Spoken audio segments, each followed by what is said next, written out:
উন্নত জাতের ফসলের জাত বা উন্নত জাতের ফসল যেমন ধান, হীরামালা, ময়না, বিপ্লব, রিসাইল, দুলাভোগ, ইরাটম, আশা, প্রগতি, মুক্তি, বাও, আলোক, সোনার বাংলা এক, সুপার রাইস, নারিকা ওয়ান ইত্যাদি।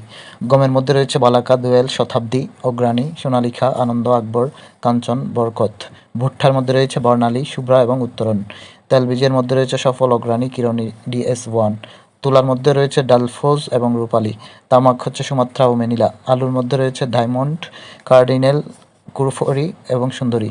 আমের মধ্যে রয়েছে মহানন্দা, মোহনভোগ, ল্যাংড়া, গোপালভোগ, হাড়িভাঙ্গা, ক্ষীরসাপাতি ইত্যাদি। তরমুজের মধ্যে রয়েছে পদ্মা এবং মধুবালা। মরিচের মধ্যে রয়েছে যমুনা। টমেটোর মধ্যে রয়েছে বাহার, মানিক, রতন, অপূর্ব, মিন্টু, ঝুমকা, সিঁদুর এবং শ্রাবণী। বাঁধাকপির মধ্যে রয়েছে গোল্ডেন ক্রস অন্যতম। ড্রামহেড। বেগুনের মধ্যে রয়েছে শুকতারা, তারাপুরী, নয়নতারা, কাজলা, উত্তরা, ইউরা। কলার মধ্যে রয়েছে অগ্নিশ্বর, কানাইবাসী, মোহনবাসী, বীরজবা, অমৃত সাগর, মেহের সাগর, সিঙ্গাপুরি ইত্যাদি।